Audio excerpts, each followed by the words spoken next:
Well, hello, I'm Josh, and I'm back once again with another great film to tell you about.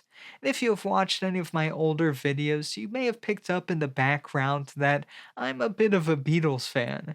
And so today I have a great comedy about the Beatles fandom that was produced by none other than Steven Spielberg. That film being Robert Zemeckis' 1978 comedy classic, I Wanna Hold Your Hand. Set in 1964, the film follows a group of teenagers from Maplewood, New Jersey, who decide to drive to New York City overnight in order to see the Beatles, who are preparing to go live on The Ed Sullivan Show the next evening. However, as they soon discover, getting in to see the Beatles with no tickets is not an easy task, and as the group gets separated, they each have to come up with their own unique ways of getting in.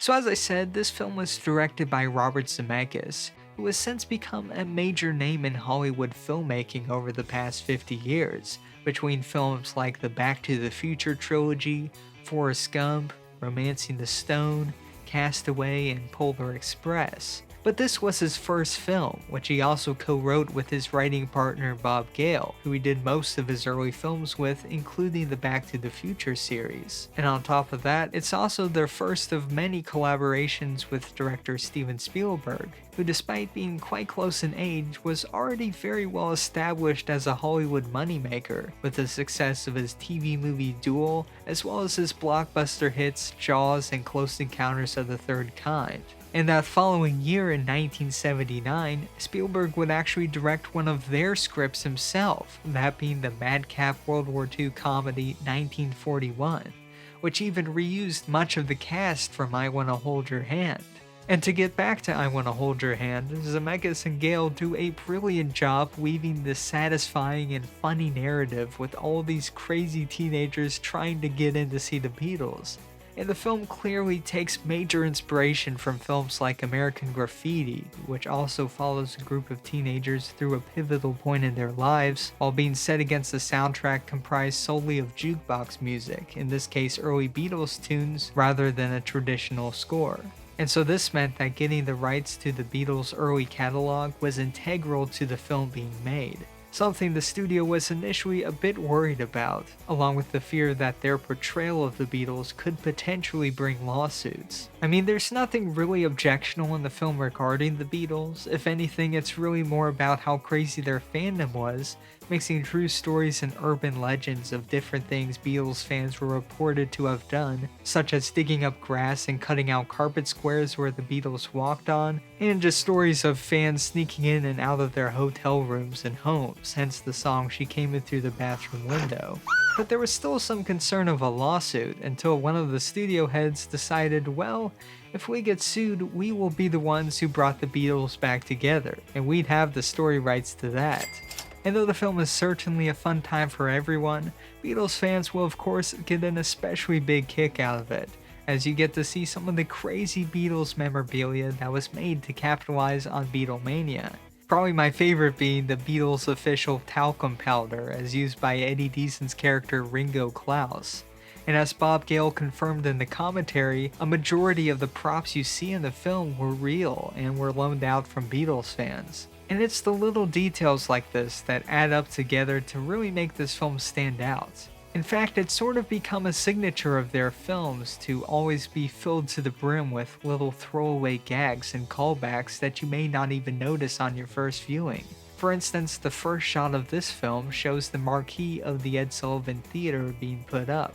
And so as the camera booms up, we see that the name Beatles has been spelled like the bug, and the worker on the ladder, clearly annoyed that he has to correct his work, climbs back up and switches the second E with an A, all before throwing his hands up in exhaustion.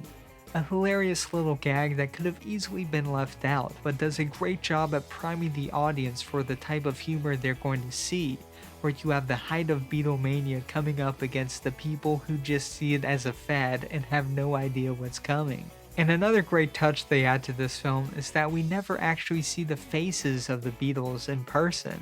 Instead, the stand-in actors are always obscured in some way. Zemeckis and Gale actually cited the film Ben-Hur as their inspiration for doing this, as in that film, Jesus is only shown from the back and we never see the actor's face. And I think this is a great choice, as it not only saves Zemeckis from the pain of casting bad lookalikes that would easily pull an audience out of the story, but it also fits in very well to the theme, as it kind of humorously nods at how much of an importance these teenagers put on the band. An additional benefit of this being that it also freed up Zemeckis to use actual newsreel footage of the Beatles along with the original broadcast instead of trying to duplicate it with new actors. And there are also some really clever shots where we see both the obscured actors and the TV monitors featuring the real Beatles moving in sync, which really go a long way to make this technique feel convincing. But the strongest element of this film is definitely the cast, and this being an ensemble picture, there are so many great performances, many of them very early on in their careers. I mean, you have Nancy Allen, who had already been in great films like Carrie and The Last Detail, here as someone of the main character, Pam Mitchell, who goes on the trip despite knowing her soon-to-be husband would probably not approve. And you have Bobby DiCicco, who would go on to be in Samuel Fuller's The Big Red One, here as Tony Smirko, the tough guy who acts like he's too cool for the Beatles. After him, Marc McClure, who also played Jimmy Olsen in Superman that same year, as well as Marty's brother in Back to the Future. But he's here as Larry Dubois, son of the local undertaker who drives the gang to New York in his father's hearse.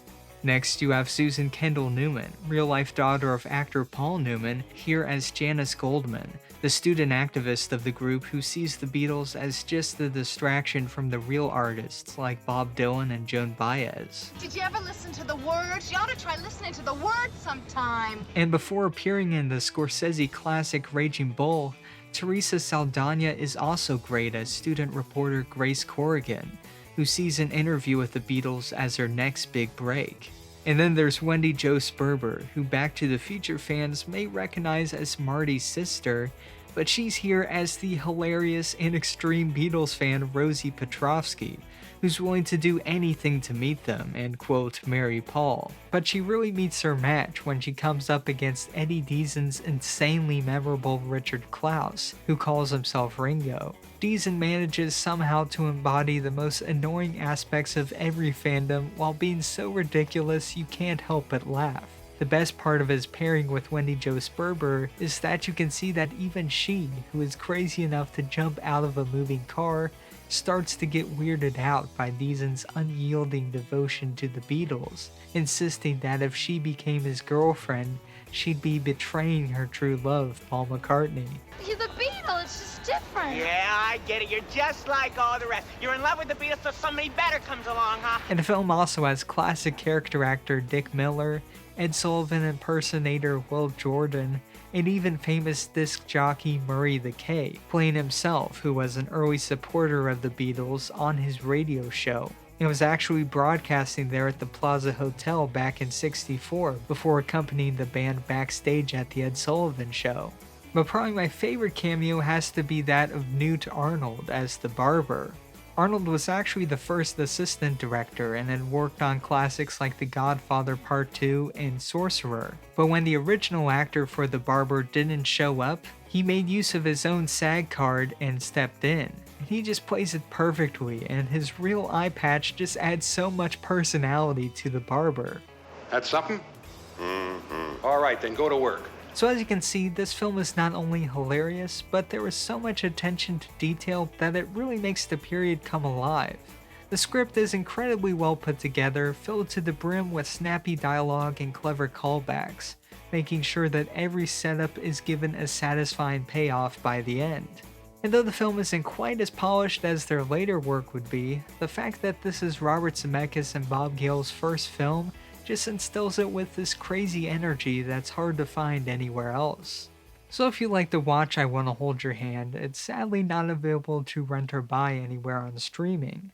I don't know if the licensed music plays a part in that in any way. I imagine it probably does, but as far as I know, the only way you're going to be able to watch this is on DVD or Blu-ray. I guess there's probably a VHS out there too, but this is definitely a case for having the physical media.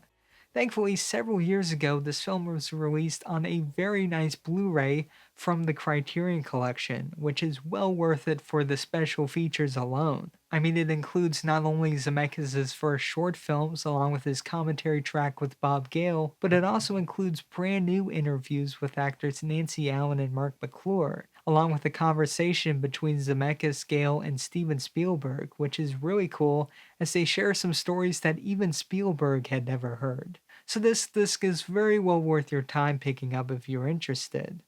And now for my comment question, I am wondering, what is your favorite first film from a director?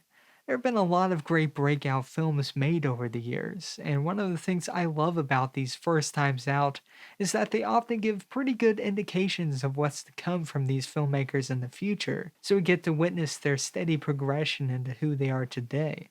So go ahead and put your favorites in the comment section down below and start discussing. Hit the like button if you enjoyed this video and subscribe if you'd like to see some more of these. Remember to keep watching movies and I will see you again soon. So now, ladies and gentlemen, here they are, the Beatles!